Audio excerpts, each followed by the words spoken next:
안녕하십니까. 만나게 되어 반갑습니다. 진로진학연구소 꿈을 찾는 아이들이라는 곳에서 아이들 진로진학 상담하고 있는 강석이라고 합니다. 오늘은 고등학교 유형이 어떤 건지, 그리고 중학교 3학년이 대학교에 입학하는 2024학년도부터 대입이 어떻게 바뀌는지에 대한 내용들을 개략적으로 말씀드릴 거고요. 그 후에는 우리 학부모님들과 학생들이 가장 고민하는 공부, 그런 것도 한번 알려드리도록 하겠습니다. 바로 시작해 보도록 할게요. 처음 좀 불편한 얘기부터 시작하겠습니다. 아무것도 안 하고 고등학교에 올라가서 아무것도 안 하고 내신만 한다. 학교 시험 지필평가 수행평가만 열심히 한다. 그러면 4등급은 천안권 대학을 갑니다. 3등급은요 경기권 대학을 갑니다. 2등급은요 인서울 하위권 대학을 갑니다. 1등급 때는 어디 갈까요?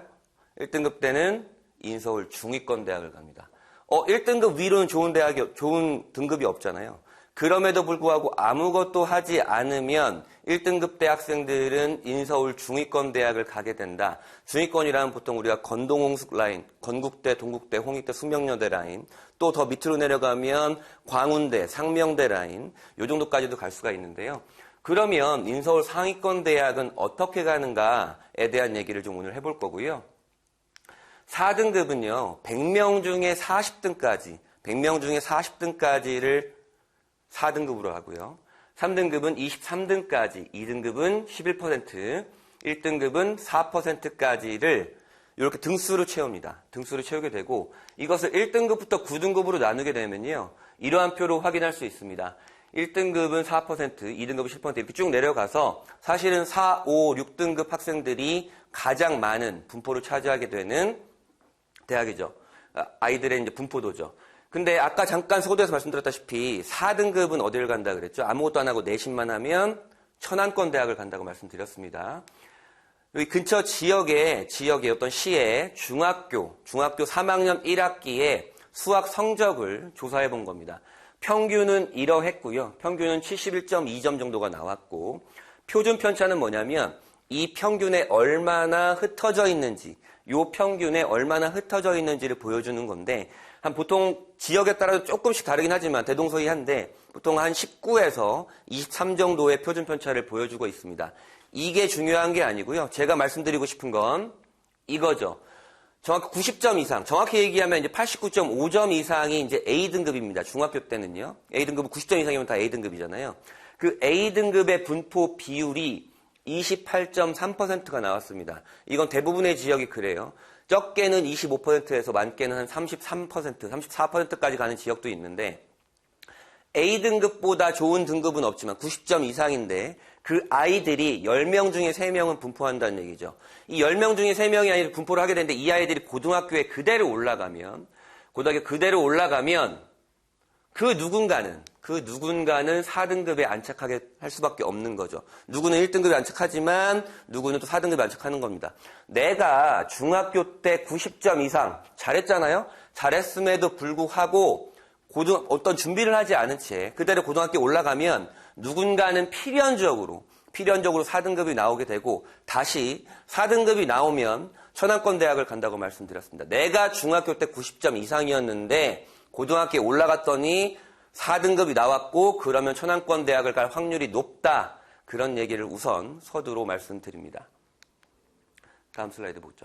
이게 통상적인 서열인데요. 통상적인 서열이라 그래서 아시겠잖아요. 스카이라 그러고 서성환이라 그러고 하는데 문과, 인문 계열에서는 좀 대학교가 좀 수직적으로 좀 나타나는 편이고 자연 계열에서는 카이스트 포항공대 이런 것도 있지만 우리가 가장 많이 가고 싶어하는 또 의대, 치대, 한의대 이런 곳이 있잖아요. 그런 곳을 제외하고는 보통 일반적으로 사람들이 이렇게 대학교 서열을 나누게 되고 여기 숙명여대까지가 흔히 상위 15개 대학이라고 하는 그래서 서연고, 성서한, 중경외시, 건동, 홍숙 이렇게 빨간색으로 제가 표시를 해놨죠. 이게 상위 15개 대학이라고 통상적으로 부르는 대학교들입니다. 이 15개 대학교가 모집하는 인원이 약 한 4만 6천 명 정도 되는데요. 현재 중학교 3학년 학생들의 수의 약 8.8%를 차지하고 있습니다. 그러면 우리가 반에서 한 반에 27명이라고 가정을 하면 한 반에 2등 안에는 들어야 2등 안에는 들어야 이 대학교에 어떤 전형일지 모르겠지만 지원해 볼 수 있다. 그렇게 말씀드리고 싶고 요 안에는 또 어떤 게 들어가 있죠?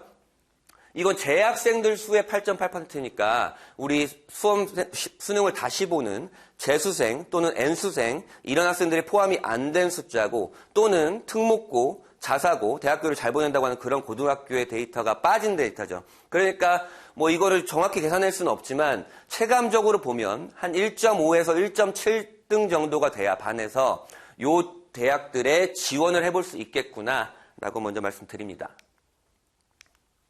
자, 우선은 지금 보고 계신 학년, 여러분 학생들과 자녀들의 학년이 굉장히 넓다 보니까 연도별로 제가 이슈를 좀 정리해 볼게요. 현재 고등학교 2학년 학생들입니다. 고등학교 2학년 학생들이 치르는 수능은 2022학년도 수능이고요. 전체 정시가 30% 정도 늘어난다고 합니다. 늘어난다고 하고요. 그다음에 처음으로 선택형 수능이 되는데 올해 고3 학생들은 수학에 기하가 안 들어가지만 내년 고3, 올해 고2 학생들부터는 기하가 선택형으로 바뀌게 됩니다. 그다음에 여러분들 지금 중학생들은 잘 모르겠지만 고등학교 1학년 학생들은 이미 지금 학교에서 조사를 했을 거예요. 진로 선택 과목, 너희 2학년 때, 3학년 때 이런 과목 학교에서 배울 건데 어떤 거 들을 건지 선택해 라고 하는 진로 선택 과목이 있는데 현재 고3 학생들까지는 이것이 아까 보여드렸던 1등급부터 9등급 상대평가제였고요. 고2 학생들부터는 절대평가로 바뀌게 됩니다. 대표적인 과목이 뭐였죠? 과학으로 따지면 물, 화, 생지, 투과목. 이 투과목들이 진로선택 과목이었습니다. 그리고 내년에 16년 만에 처음으로 약대가 학부로 내려옵니다. 그러니까 예전에는 대학교 2년을 다니고 피트 시험이라는 걸 치르고 약대를 입학을 했으면 내년 고3부터는 약대가 학부로 모집을 해서 한 번에 수시로 가던 한 번에 정시로 가던 약대를 들어갈 수 있다. 약대는 굉장히 인기가 좋잖아요. 그러니까 보통 우리가 의대, 치대, 한의대, 수의대 요 네 가지를 얘기했었는데 이게 약대가 끼게 되는 거죠. 그러니까 이과 최상위권 학생들의 경쟁이 좀 치열해지겠다. 이렇게 말씀드릴 수 있고 그다음에 현재 고등학교 2학년 학생들이 학교생활기록부도 대입에 반영되는 것이 굉장히 줄고요. 그다음에 자기소개서도 문항수가 줄었어요. 그리고 학교 선생님들이 대학교에 이 학생을 추천해주는 추천서가 폐지가 됩니다. 그 다음에 현재 지금 내년 2022학년도 각 대학교에 대입 예고가 되어 있는데요. 상위권 대학교 중심으로 고교 추천 전형, 보통 내신으로 많이 선발하는 고교 추천 전형인데 고교 추천 전형이 많이 증가하게 됩니다. 이건 이따가 슬라이드 보여드릴 건데요. 그래서 지금 고등학교 2학년, 1학년 학생들의 고민이 좀 많이 큰데 왜 그러냐면 정시가 예전보다 많이 늘었고 반면에 또 내신으로 가는 전형이 많이 늘었어요. 그래서 수능과 내신 어느 쪽을 선택해야 되는 이런 고민이 많이 들고요. 나에게 맞는 전형은 무엇인가 이런 것들을 미리미리 준비해야 된다는 겁니다. 현재 고1이 입학하는 대입은 2023학년도입니다. 요게 그대로 가고요. 고2 학생들의 요 대입이 그대로 가고 상위 16개 보통 상위라고 하긴 그렇지만 주요 16개 중심으로 정시가 40%까지 듭니다. 대표적인 대학교가 고려대학교이기도 하고요. 그 다음에 2주 전에 발표가 난 건데요. 서울대에서 고1 학생들이 입학하는 2023학년도 대입 때 이렇게 바꿀 거다라고 예고를 해놓은 상황이에요. 그것도 이따 잠시 다룰 거고요. 현재 중학교 3학년들이 굉장히 많이 바뀌는데요. 중학교 3학년들이 입학하게 된 2024학년도는 그냥 편히 생각하셔서 학교생활기록부에 대입에 반영된 학교생활기록부 항목이 굉장히 적다라고까지만 말씀드리고 이따 자세하게 말씀드리겠습니다. 그 다음에 현재 초등학교 5학년 학생들이 고등학교에 입학하는 해는 2025학년도고 대학교에 입학하는 해는 2028학년도인데 요 학생들부터 또 대폭 변할 거예요. 뭐가 바뀌냐면 우선은 교육부에서 지금 추진하고 있는 것이 고교학점제란 건데요. 고교학점제가 뭐냐면 우리 대학교 때 그냥 과목을 이렇게 신청해서 듣듯이 학생들이 스스로 과목을 신청해서 듣게 되는 건데요. 그 고교학점제 전제가 뭐냐면 중학교 때처럼 내신을 성취평가제 한다. 고등학교 내신도 상대평가가 아니고 절대평가로 하게 된다라고 우선 예고를 해놓은 상황이고요. 그 다음에 어머님들 많이 익히 아실 겁니다. 2025학년도 이 학생들이 고등학교에 입학하는 2025학년도부터 외국어고 국제고, 자사고가 일반고로 전환이 됩니다. 그래서 올해 5월 달에 이 학교들이 지금 헌법소원을 낸 상황이에요. 헌법소원이 들어가면 보통 이것이 통과되기까지 긴 시간이 걸려서 언제 어떻게 확정 발표가 날지 모르겠지만 현재 이렇게 이렇게 예고는 되어 있는 상황입니다. 자, 그러면 고교학점제가 전면 실시되고 내신이 성취평가제 되고 또한 수능 개편까지도 얘기가 되고 있는 상황이에요. 현재 수능과 다르게 수능을 아예 절대평가하자 이런 논의도 나오고 있고요. 수능을 아예 서술형으로 보자 이런 것도 있고요. 그 다음에 프랑스의 대표적인 수능 제도인 인터내셔널 바칼로레아를 좀 바꿔서 한국식 바칼로레아를 한번 해보자 이런 논의가 나오고 있는데 이건 확정된 상황은 아니고 지금까지 나와 있는 정보는 그렇습니다. 그래서 지금 중학교 3학년부터 내년에 고등학교를 입학한 중학교 3학년부터 내년에 중학교를 입학한 초등학교 6학년 학생들까지는 여기는 보실 필요는 없는데 고민되는 지점이 뭐죠? 정시가 늘어나고 있고 내신으로 뽑는 것도 늘어나고 있어서 나는 이 학교를 가야 될 것인가 이 학교를 가야 될 것인가에 대한 고민이 있을 것이고요. 또한 정시로 가야 될 것인가 수시로 가야 될 것인가 이런 것이 있을 거고 그 다음에 학교생활기록부가 굉장히 준다면서 그럼 학종 대비를 어떻게 해야 돼? 라는 고민이 있을 거고요. 가장 중요한 건 어쨌든 나는 고등학교 입학하면서부터 나는 수시로 갈 거야. 나는 정시로 갈 거야. 이런 이분법적 사고보다는 두 가지를 같이 갖고 가는 게 가장 대입에 유리한 전략이 될 겁니다.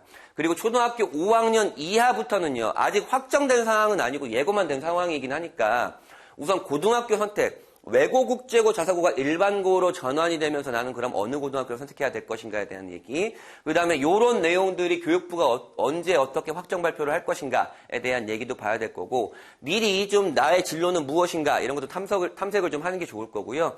초등학교 5학년 이하 학생들은 사실은 뭐 공부 이런 시기까지는 아니겠지만 공부에 매몰되는 시기는 아니겠지만 어쨌든 중학교 가기 전에 학업을 할 수 있는 기틀을 마련한 중요한 시기거든요.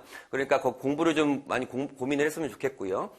그 다음에 고등학교 입학 전까지 내가 공부를 무엇을 어떻게 왜 언제까지 얼마나 해야 되는가 그런 것에 대한 좀 대략적인 로드맵을 세워놓으시는 게 훨씬 더 유리할 것 같습니다. 그래서 현재 지금 입시로만 따진 주요 이슈를 이렇게 정리해놨고요. 자, 이게 아까 잠깐 말씀드린 현재 고등학교 2학년 학생들이 입학하게 되는 2022학년도의 주요 대학교의 전형별 선발 비율입니다. 딱 보셔도 아시겠지만 가장 비율이 많은 건 뭐예요? 이 녹색과 빨간색이죠. 이 녹색과 빨간색인 녹색이 학생부 종합이었고 빨간색이 수능입니다. 그러니까 학생들이 많이 고민이 되죠. 상위권 대학교에서 학생부 종합도 많이 뽑고 정시도 많이 뽑는데 준비하는 방향이 솔직히 사실 좀 다르거든요. 학생부 종합은 내신도 열심히 해야 되고 학교의 다양한 비교과 활동도 열심히 해야 되고 이러한 게 있는데 그러면 그 반면에 수능은 정말 심플하게 수능만 준비해야 되는 거잖아요. 그러니까 이 모든 것들을 다 가져오기가 고2 학생들은 좀 버거우니까 나는 어떤 트랙을 선택해야 되나에 대한 것이 있고요. 그다음에 현재 고1 학생들도 고민을 많이 해야 될 게 요게 원래는 학생부 교과 전형이 내신만 보는 전형인데 작년까지는 훨씬 더 작았어요. 근데 내년부터 많이 늘거든요. 그렇기 때문에 실질적으로 내신을 많이 반영하는 비율이 서울대만 해도 50%가 아니고 거의 70%가 되는 거죠. 그러니까 내신을 보는 전형도 많이 있고 수능으로 뽑는 인원도 많이 있구나라고 생각하시면서 나에게 맞는 것이 무엇인가를 고민하셔야 될 겁니다. 이게 현재 고등학교 1학년, 2학년 학생들의 학교생활기록부가 대입에 반영되는 거예요. 기록 상황이랑. 근데 현재 중학교 3학년 학생들이 내년에 고등학교 입학하게 되면 중학교 3학년들이 입학하는 대입이 2024학년도입니다. 그러니까 중학교 3학년부터 초등학교 6학년까지는 학생부에 이렇게 들어가게 될 거예요. 표시해 놓은 것처럼 미반영되는 것들이 많아요. 가장 특이한 게 있으면 현재 고등학교 1학년, 2학년 학생들은 교내대회 수상을 하면 학기에 하나만 선택해서 대입에 반영할 수 있었는데 중학교 3학년부터는 아예 대입이 미반영되죠. 대입 미반영 또 특이한 게 뭐냐면 독서활동도 미반영됩니다. 독서활동도 미반영되고 그다음에 봉사활동도 학교에서 하는 봉사활동만 미반영됩니다. 이런 게 있고요. 동아리 활동도 창체 동아리가 있고 자율 동아리가 있는데 창체 동아리는 학교에서 설립한 동아리고 자율 동아리는 학생들이 설립한 동아리인데 이 학생들이 설립한 자율 동아리가 대입에 미반영된다. 안 들어가는 게 너무 많은데 그러면 학생부 종합전형을 왜 이렇게 많이 선발하냐? 어떻게 준비하란 거냐? 이런 고민이 많이 생길 거예요. 결국에는 중요해지는 것은 요 내신과 그 과목 선생님들이 학생들에게 기록을 해주는 세부 능력 및 특기 사항이 중요해질 거고 그 외에 또 들어가는 것이 요 진로 활동 상황이 있고 그 다음에 요 자율 활동 상황이 있고 그 다음에 담임 선생님들이 써주시는 종합 의견 상황이 있습니다. 요거는 들어갈 수 있는 것들을 본인의 특성이라든지 계열이나 진로에 맞게 기록을 하는 것이 굉장히 중요하고요. 그 다음에 대입에 기민하게 움직이고 있는 고등학교들, 대입에 기민하게 움직이는 고등학교들은 예를 들어서 내년부터 교내대회가 대입이 미반영되니까 그럼 교내대회를 진로활동이나 자율활동으로 돌리자라고 하는 움직임도 있고요. 자율활동 안 들어가니까 자율활동 활동 굉장히 좋았던 동아리는 창체 동아리로 올리자 이런 움직임도 있고요. 독서활동 안 들어가니까 독서활동은 세특으로 기록하자 이렇게 벌써 움직임을 하고 있는 고등학교들도 있습니다. 이렇게 바뀐다. 중학교 3학년에 대학교 들어갈 때 학생부 종합전형 많이 뽑긴 하는데 들어가는 항목이 대입에 들어가는 항목이 좀 적으니까 좀 더 착실하게 좀 더 예민하게 반응하면서 관리해야겠다. 이렇게 말씀드리고요. 그 다음에 어느 대학교가 몇 명 뽑고 어느 대학교가 전년도보다 몇 명이 늘고 줄고 학과가 통폐합되고 이런 것들은 지금 고민하실 필요가 없어요. 중학교 학생들은 그냥 대학교는 저렇게 뽑는구나 라고만 이해하고 있으면 됩니다.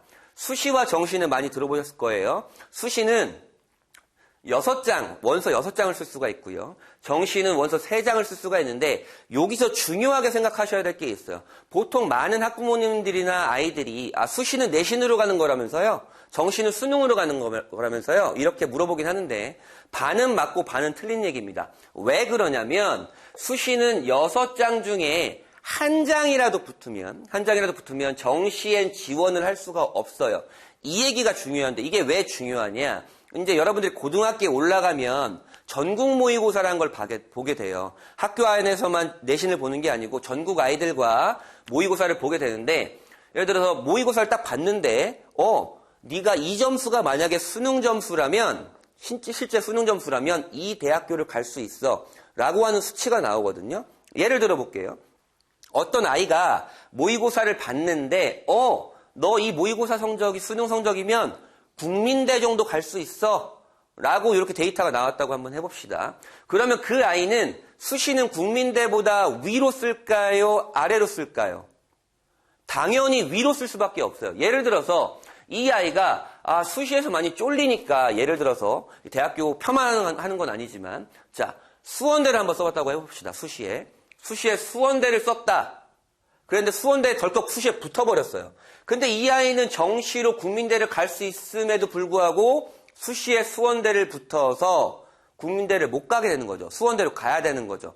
그렇기 때문에 수시의 대학 라인을 결정하는 것은 물론 내신도 굉장히 중요하지만 그 아이의 수시 지원 대학 라인을 결정하는 것은 아이의 수능 역량이다. 모의고사 역량이다. 이렇게 생각하시면 되고 자 수시는 여러 가지가 있는데 이렇게만 생각하시면 돼요. 현재는요. 정시는 수능으로 가는 것 알고 계시죠? 이 외에 수시는 논술 전형도 있고 특기자 전형도 있는데 논술 전형은 고2 겨울방학 때 보통 고민을 하거나 준비를 하게 되고 특기자 전형은 특목고 아이들이 좀 많이 준비하는 전형이라 우선 대부분의 학생들이 알고 있어야 하는 것들은 요 2개만 알고 있으면 됩니다. 자, 학생부 교과 전형은요, 내신만 봅니다. 내신만 본다라는 건 그 아이가 무엇을 좋아하는지, 어떠한 특징을 갖고 있는지, 무엇이 되고 싶은지 뭘 물어보지 않아요. 무슨 과목을 잘하는지 물어보지 않고, 너는 내신 몇 점 몇인 아이야? 만을 바라보는 전형입니다. 거기에 제가 괄호로 수능 최저란 걸 이렇게 걸어놨죠. 수능 최저가 우리가 가고 싶어하는 대학교 중에서 학생부 교과 전형을 선발하는 대학교들이 있다 그러면 대부분 많은 대학교들이 이 수능 최저란 걸 걸었는데 이 수능 최저가 뭐냐면 너 내신이 1.5야? 굉장히 내신 잘하는 아이구나. 그런데 우리 대학의 학생부 교과 전형으로 들어오려면 수능을 이만큼은 맞아와야 돼. 뭐 국수 영탐해가지고 잘 나온 거 3개 합해서 6등급 안에 들어와야 돼. 이렇게 기준을 걸어놔요. 그러니까 내신이 아무리 좋아도 이 수능을 잘 보지 못하면 그 대학교의 학생부 교과 전형에 불합격하게 되는 것이죠. 학생부 종합전형 아까 많이 뽑는다고 했었잖아요. 내신도 보고 서류도 보는데 자, 제가 학생부, 여기 학생부에 빨간색 표리를 해놨죠. 현재 중학교 3학년들이 입학하는 내년도부터 2024학년도 대입부터는 자기소개서가 폐지가 되고 그렇게 되면 결국에 볼 수 있는 게 학생부밖에 없잖아요. 아, 학생부 종합전형에서는 결국엔 학생부가 굉장히 훨씬 더 중요해지겠구나 라고 하고 면접을 치는 대학교가 좀 많이 있고요. 또한 우리가 가고 싶어하는 대학교 중에서 아, 네가 활동을 열심히 하고 내신이 좋다고 하더라도 수능은 이만큼 맞아와야 돼 라고 하는 수능 체제를 걸어놓는 학생부 종합전형도 있습니다. 대표적인 대학교가 고려대 같은 경우가 좀 있고요. 정시는 뭐 수능으로 들어가고 내신을 이렇게 가로를 쳐놨는데요. 현재 입시에서는 그냥 수능으로 간다고 생각하시면 되고 아까 제가 잠깐 언급드렸던 서울대가 2023학년도 현재 고1이 입학한 2023학년도부터 이렇게 변할 거야 라고 예고하는 상황이 있는데 그것도 이따 말씀드리도록 하겠습니다. 자, 학생부 교과전형은 가장 심플하게 내신만 열심히 하면 되는 대학교가 많은데 우리가 가고 싶은 대학교에서는 적게 선발한다가 가장 좀 안 좋은 거죠. 내신만 심플하게 원하는데 가고 싶은 대학에서 적게 선발하니까 그럼 어떻게 돼요? 내신의 컷이 올라가겠죠. 내신 컷이 높게 형성된다라는 게 좀 있고요. 가고 싶은 대학에서 좀 많이 선발한다. 수능도 많이 선발한다. 아까 데이터에서 좀 보셨잖아요. 그렇게 되면 어느 고등학교들이 유불리가 있을까요? 학생부 교과 전형은 일반고 학생들이 절대적으로 유리하겠죠. 그리고 학생부 종합전형은 교내에 다양한 질 좋은 다양한 프로그램을 깔아놓은 특목고 자사고가 좀 유리하기도 하고요. 그 다음에 현재 일반고들도 굉장한 많은 노력을 하고 있어요. 그래서 학생부 종합전형, 아이들이 학생부를 위해서 노력해주는 일반고. 근데 그 일반고에 있는 학생들이라도 그 일반고의 프로그램을 활용하지 않으면 전혀 의미가 없잖아요. 그 일반고 안에서 노력하는 학생이 굉장히 유리하고요. 수능은 특목자사고가 아니고 외고국제고 자사고. 왜냐하면 영재학교 과학고는 수능 공부를 하지 않습니다. 이런 아이들이 유리하고, 뭐 교육특구 명문고, 당연히 아시겠죠. 그 다음에 수능을 한 번 더 보는, 2번 더 보는, 3번 더 보는 이 학생들이 절대적으로 유리하다. 그 데이터는 조금 이따가 더 보여드릴 거고요. 요렇게만 생각하시면 돼요. 아, 그냥 대학교는 저렇게 뽑는구나. 나머지 뭐 몇 명 뽑는구나, 뭐 무슨 과가 어떻구나 이런 것들은 몇 명 더 늘어나는구나 이런 것들은 지금 보실 건 전혀 아닙니다. 고3 때 보시면 됩니다.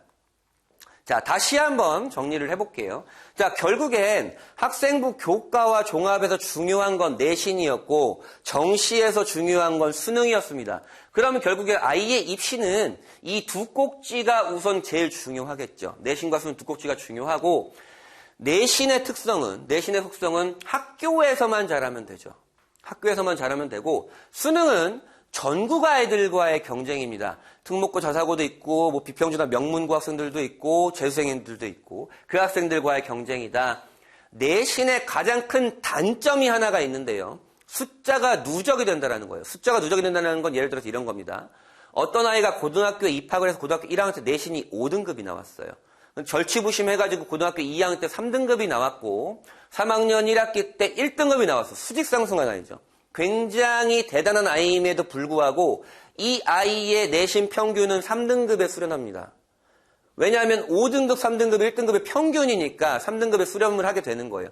물론 학생부 교과 전형에서는 3등급으로 말을 해줄 거고 학생부 종합 전형에서는 굉장히 급격히 상승한 3등급으로 표현을 해주겠지만 어쨌든 내신의 가장 큰 단점은 숫자가 누적이 된다. 그래서 보통 학생들이나 어머니들이 생각할 때 고등학교 2학년 때 3학년 때 내신을 더 많이 본다면서요. 그래서 그게 더 중요한 거 아니에요? 그게 아니고 고등학교 1학년 때 내신이 가장 중요합니다. 또한 그 이유는 아까 잠깐 언급드렸는데 물화생지 2과목 같은 진로 선택 과목이 보통 2학년 2학기, 3학년 1학기 때 편제가 되는데요. 고등학교. 이 과목들은 절대평가로 반영이 된다 그랬죠. 절대평가로 반영이 된다 그러는 거는 1등급에서 9등급까지의 상대평가가 아니고 A, B, C 그냥 몇 점 이상이면 A등급 이렇게 가리는 거거든요. 그러면 대학교에서 그 등급을 정량 산출할 이유가 없어요. 왜냐하면 A등급이 막 60%, 70% 되는 과목인데 이 과목을 뭐 최고 등급을 주는 게 의미가 없거든요. 그렇기 때문에 상대평가 과목이 산출되는 시기인 1학년과 2학년 1학기 때 내신이 가장 중요합니다. 반면에 수능의 단점은 뭐죠? 범위가 누적이 된다는 얘기입니다. 예를 들어서 어떤 아이가 공부를 굉장히 열심히 하고 있는 아이인데 하루에 자기주도 학습량이 한 8시간을 채운다고 봅시다. 8시간을 굉장히 열심히 해가지고 제가 모의고사를 봤어요, 그 아이가. 근데 올 2등급이 나온 거예요. 올 2등급이 나오면 이 아이는 그럼 1등급으로 올라가고 싶잖아요. 근데 다음 모의고사 땐 범위가 더 늘어나 있죠.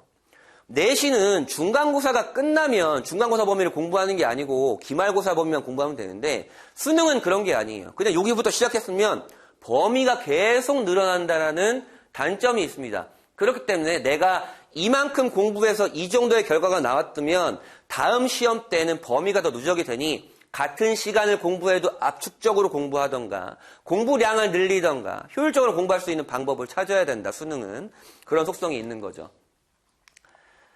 내신은 뭐 비교적 쉽죠. 우리 아이들만 싸우는 거고 선생님들이 좀 어디서 내겠다 뭐 이런 말씀도 해주시고 사실은 수능보다 훨씬 더 좀 쉬운 건 사실입니다.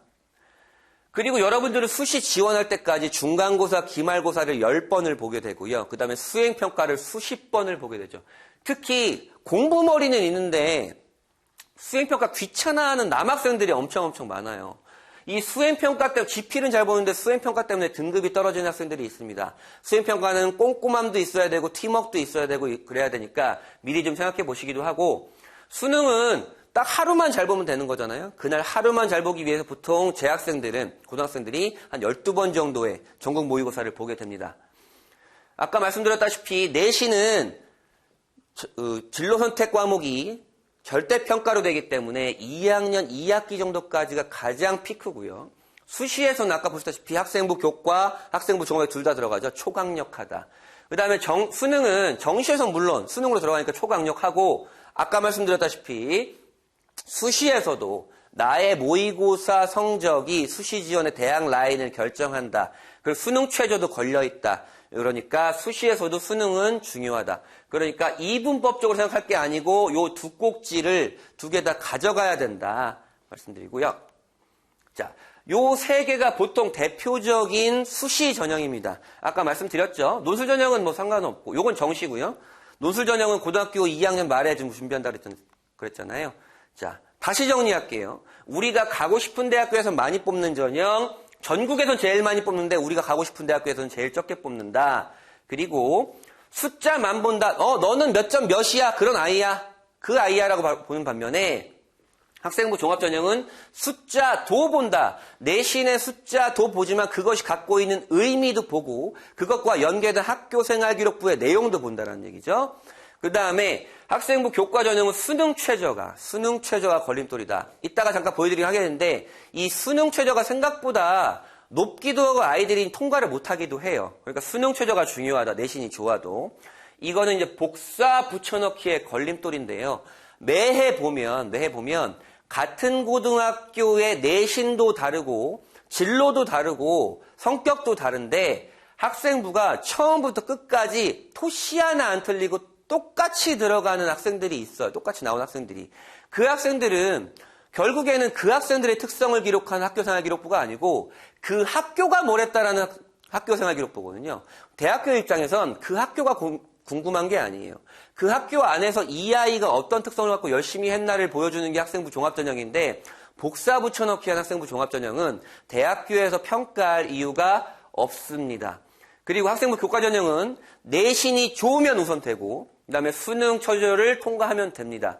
학생부 종합전형은 내신은 학생부 교과전형보다는 살짝 낮아도 상관은 없지만 깊어지는 탐구. 예를 들어 볼게요. 내가 컴퓨터 공학자가 되고 싶어요. 그러면 1학년 때는 어떤 뭐 아두이노 같은 걸로 트랙을 만들었다 그러면 2학년 때는 뭐 C 언어 같은 걸로 3학년 때는 파이썬 같은 걸 본인이 하고 싶어하는 분야와 하고 싶어하는 분야를 좀 뾰족하게 깊게 나가는 게 좀 중요하다라고 말씀드리고 대학마다 좀 다르긴 하지만 내신 2점 초반이 인서울의 약간 마지노선이다. 2점 초반이면 반에서 2등 또는 3등인 아이예요.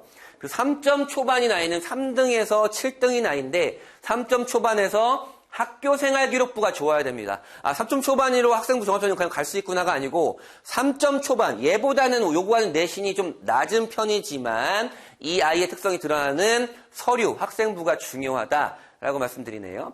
자, 논술 전형은 내년에 살짝 늘긴 하는데 교육부에서 계속 폐지하고 싶어하는 전형 중에 하나예요.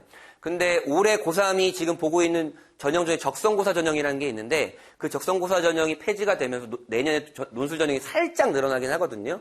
근데 이거는 별로 고민할 필요는 없고 그냥 편히 말씀드리면 합격률이 재학생 기준으로 한 3%대입니다. 원서가 100장이 들어가면 3장 정도가 붙어요. 자, 수능은 아까 말씀드렸죠? 현재 고등학교 1학년들이 입학하는 2023학년도부터 상위 16개 대가 40%까지 늘어난다. 주요대 이미 많이 뽑고 있고요.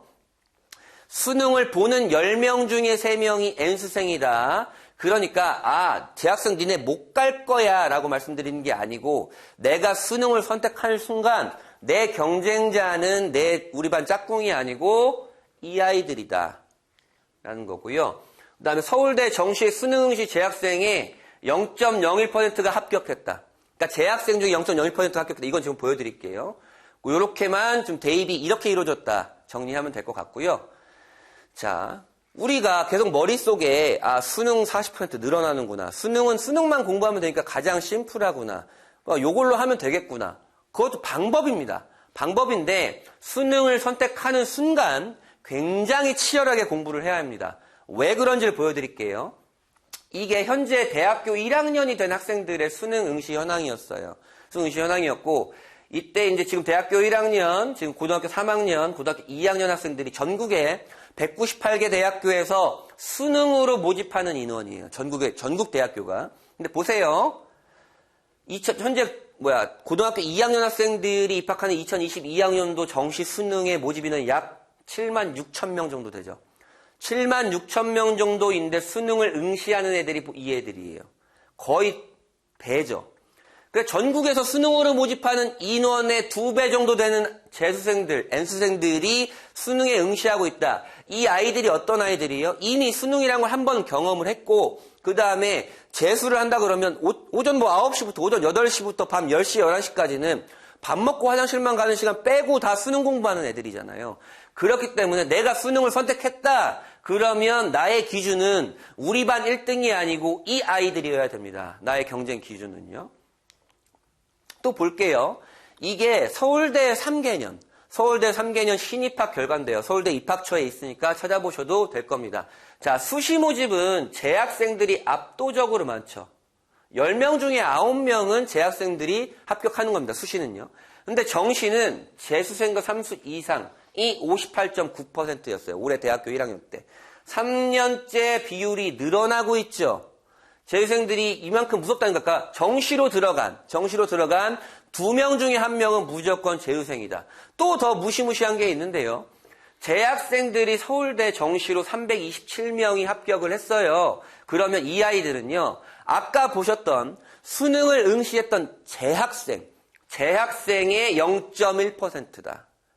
수능을 응시한 재학생의 0.1%만 서울대 정시로 합격을 했다. 또한 근데 재수생도 마찬가지예요. 수능을 응시한 N수생 대비 0.4%만 합격을 한다. 서울대 수능이 쉽지는 않은 거구나. 하려면 정말 미친 듯이 해야 되는 거구나. 이런 걸 얘기해 주는 거죠. 전체 수능을 응시한 학생들의 0.2%만이 서울대 정시라는 관문을 뚫는다라고 보여집니다. 자, 그리고 이게 얼마 전에 서울대에서 보도한 자료인데요. 현재 고등학교 1학년 학생들이 입학을 하게 되는 2023학년도 대학교 입시에서 우리 이렇게 선발할 거야 라고 미리 알렸습니다. 미리 알렸다라는 건 무슨 말이에요? 준비해 라고 미리 알려준 거예요. 그냥 골자만 보면 우리가 흔히 정시는 수능이라고 생각했던 그 정시에서도 교과를 좀 반영할 거야. 이렇게 반영할 거야 라고 예고를 해놓은 상황인데요. 좀 볼게요. 이게 이제 2023학년도의 예시예요. 현재까지는 이렇게 수시에 직윤 일반이 있고 정시에 보통 일반이 있게 되는데 현재 고등학교 2학년 학생들은 보통 인문계열 1등, 자연계열 1등 해서 2명을 추천을 해서 요 수능 최저를 넘어서 이제 면접까지 통과를 하게 되면 합격하는 구조였는데, 이제 고등학교 1학년 학생들부터는 추천 똑같고, 수시는 똑같죠. 추천 똑같고, 단계별로 바꿉니다. 예를 들어서 어떤 과가 10명을 모집한다 그러면 1단계에서 30명만 우선 그 서류 상황에 따라 뽑고, 그 다음에 면접으로 하게 되고요.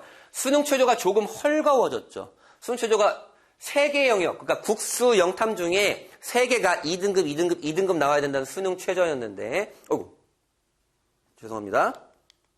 자, 고등학교 1학년부터는 3개 등급 합 7이니까 2등급, 2등급, 3등급 나와도 돼 라고 하는 거였어요. 보니까 3개년 동안 서울대 이 수시 지역균형 선발의 수능 최저를 통과하지 못한, 요 수능 최저를 통과하지 못한 아이들이 보통 40%에서 45% 정도 되나요? 그러니까 내가 전교 1등으로 추천을 받았음에도 불구하고 이 수능 최저를 통과하지 못하는 애들이 이만큼이나 있다라는 거예요. 조금 헐거워지니까 수능 최저를 통과하는 비율은 한 60%에서 70% 정도로 예상을 하는데, 그렇게 되면 수능 최저를 통과하는 인원이 많아지면 어떤 일이 벌어져요? 그만큼 서류의 경쟁력이 높아야 된다라는 것도 말해주고 있습니다. 자, 그 다음에 가장 특이한 게 이건데요. 정시에도 추천제 할 거야. 정시에도 추천 받을 거야 라고 신설을 하겠다라는 거예요. 요 전형을, 지역균형을, 정시 지역균형을. 이거는 아까 수시 지역균형과 다르게 N수생도 가능하다. 인데요. 이게 무슨 의미냐면, 너네 학교 작년에 전교 1등 해가지고 수시 지균 추천 받았는데 수능 최저 충족 못해서 떨어진 애 있지. 걔 재수했으면 수능 최저 맞춰가지고 한번 다시 보라 그래. 라고 하는 의미기도 하고, 수능을 굉장히 전교권 애 중에 잘 본 애가 있으면, 재수해가지고 잘 본 애가 있으면 그 아이 추천해줘. 이렇게 되는 건데, 요것도 특이하지만 또 중요한 게 이거죠. 우리는 100점 만점에 수능은 60점 만점으로 할 거고, 교과 평가를 40점 만점으로 할 거야. 교과를 40점이나 보겠대요. 원래 수능 100이었는데. 근데 사실은 이것도 까보면 굉장히 비율이 적긴 한데요. 게다가 여기 옆에 뭐라고 써져 있어요? 정성평가라고 돼 있죠. 아까 학생부 교과 전형은 숫자만 보는 정량평가였지만 서울대가 고등학교 1학년 입시부터 정성평가를 40점 반영한다. 정성평가라는 건 내신 몇 점 몇이야가 중요한 게 아니고 몇 점 몇인데 어떤 아이야를 보겠다라는 거예요. 특히나 우리가 가고 싶어하는 이런 상위권 모집 단위도 정시 지균으로 선발을 하겠다라고 예고를 해놓은 상황입니다. 이거는 그냥 모든 아이들이 지원해볼 수 있는 전형이에요. 정시에. 이것도 마찬가지로 20점 반영할 거야. 예요. 근데 40점, 20점이니까 내신이 미친 듯이 중요하구나 라고 생각할 수 있겠지만 사실은 시뮬레이션을 돌려보니까 등수가 엄청나게 바뀌진 않아요. 등수가 엄청나게 바뀌진 않는데 서울대 이 전형이 시사해주는 바는 뭐냐면 서울대 입시가 바뀌면 그 이하 대학교들의 입시가 바뀔 수밖에 없어요. 그렇기 때문에 아직 다른 대학교들은 발표를 안 했지만 서울대가 이렇게 먼저 예고를 해놨으니 다른 대학교의 변화도 우리가 주목해봐야 되고 그 세세한 변화는 내년 4월 말에 각 대학들이 발표를 할 겁니다. 조금 더 자세하게 보면 수능은 이렇게 뽑을 거고 교과 평가, 정성평가 한다는 건 이렇게 뽑을 건데 지금 계산해 보실 건 아니고 그냥 이렇게 뽑는다. 근데 평가를 어떻게 할 거냐면 내신만 보는 게 아니고 너의 학교생활 기록부도 볼 거고 그 다음에 너네 학교가 어떤 과목들을 어떻게 운영하고 있는지도 볼 거야. 그래서 네가 무슨 과목을 들었나 또 볼 거고 그 다음에 너의 내신은 또 어떠한가. 너의 내신뿐만이 아니고 그 과목의 수준과 그 과목에 몇 명이 들었는지 그 과목의 평균이나 표준 편차는 어떠한지 이러한 것도 보겠다. 결국엔 이 평가하는 루트 자체가 학생부 종합전형이 평가하는 방식이에요. 또한 너네 과목 선생님들이 너에 대해서 어떻게 써주었냐 또 볼 거예요. 그러니까 네가 내신이 1.5야 잘했는데 난 그것만 반영하는 게 아니고 이러한 것도 반영해서 할 거야. 근데 다시 강조드리지만 정시잖아요. 정시가 이렇게 바뀌는 거니까 정시가 내신이 제일 중요한 게 아니고 정시가 제일 중요한 건 수능이 제일 중요하고 근데 최상위권들이 지원하는 대학교니까 굉장히 촘촘할 거 아니에요. 거기서 등수가 약간명 바뀔 수 있다.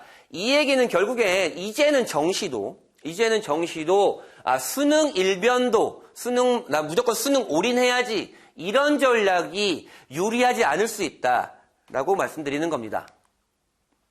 예를 들어줬네요. 잘 나온 애는 요런 애들을 요런 애들을 그냥 A등급 평가할 거야. 근데 크게 뭐 고민하실 필요는 없어요. 보통 추천받는 아이들이니까 공부를 잘하는 아이들일 거 아니에요.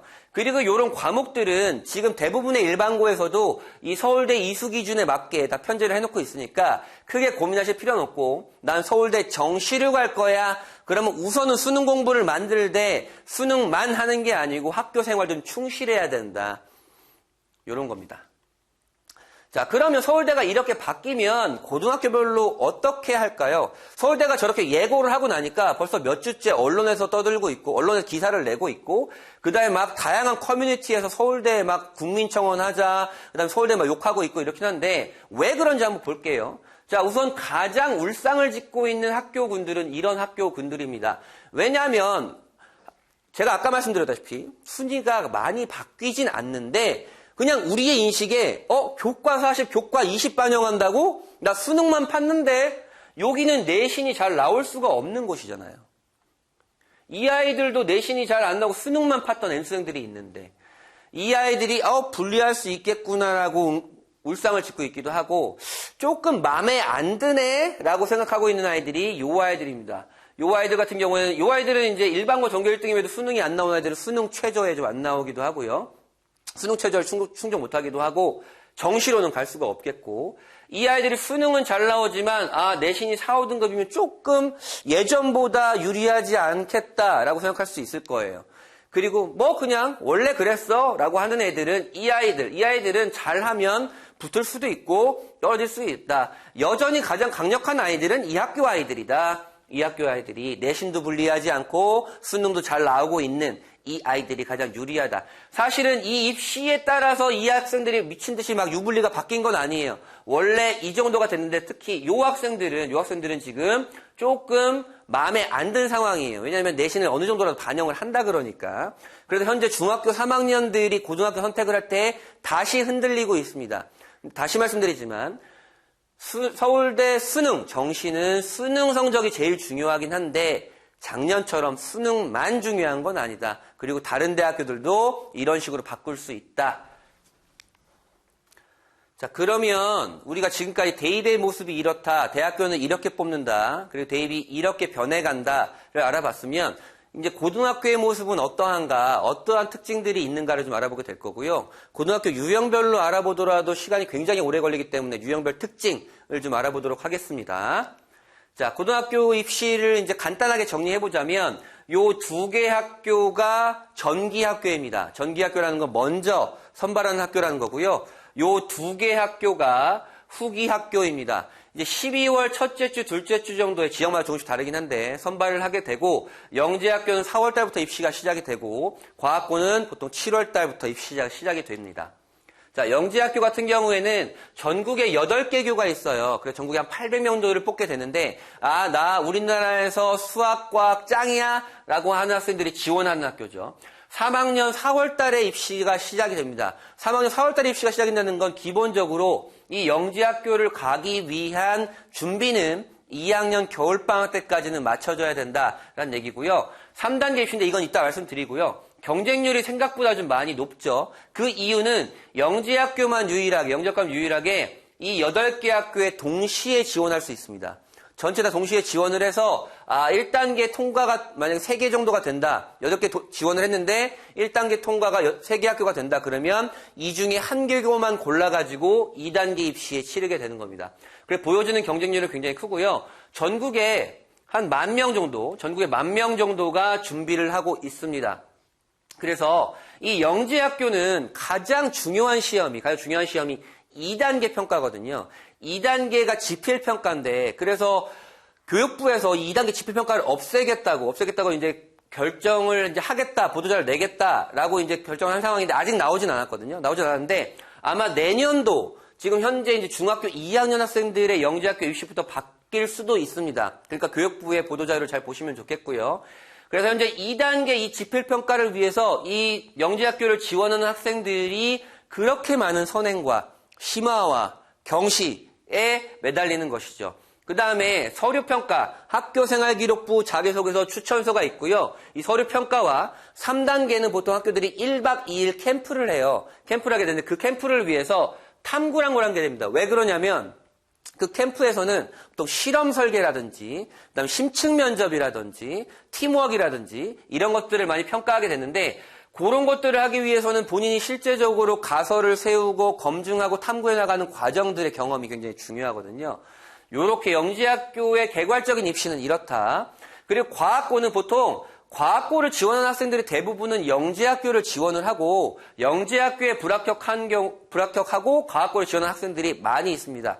과학고만 지원하는 학생들도 있겠지만 전국에 20개 교가 있고요. 전국에 한 1,600명 정도 선발을 합니다. 과학고 입시는 8월 달에 시작을 하고 과학고는 영재학교와 다르게 2단계 입시를 치르게 되는데 3단계를 치르고 있는 학교도 있습니다. 경쟁률은 영재학교에 비해서 훨씬 더 낮죠. 지역별로 모집을 하기 때문에 그렇습니다. 준비 과정은 영재학교와 동일합니다. 왜냐하면 과학고를 지원하는 아이들이 대부분은 영재학교를 먼저 지원하기 때문에 그렇습니다. 후기 학교를 그럼 볼게요. 전국 단위자 사고는 전국에 10개 교가 있는데요. 서울에 하나고라는 곳이 있어요. 이 하나고는 서울 학생들만 선발하기 때문에 실제적으로는 전국 단위 모집 자사고라고 말할 수는 좀 없고 어쨌든 그 하나고를 포함해서 10개 정도가 있는데 전국에 한 2,600명 정도를 선발을 하고 이 학교들과 같은 시기에 입시가 시작이 됩니다. 2단계 입시가 되고요. 이따 말씀드릴 거고 경쟁률은 높은 편은 아니죠. 그 다음에 내신을 반영하는 과목들이나 몇 학기에 반영한다 이런 것들이 학교마다 좀 다르긴 한데요. 그냥 편하게 국영수가사 반영한다 이렇게 생각하시면 됩니다.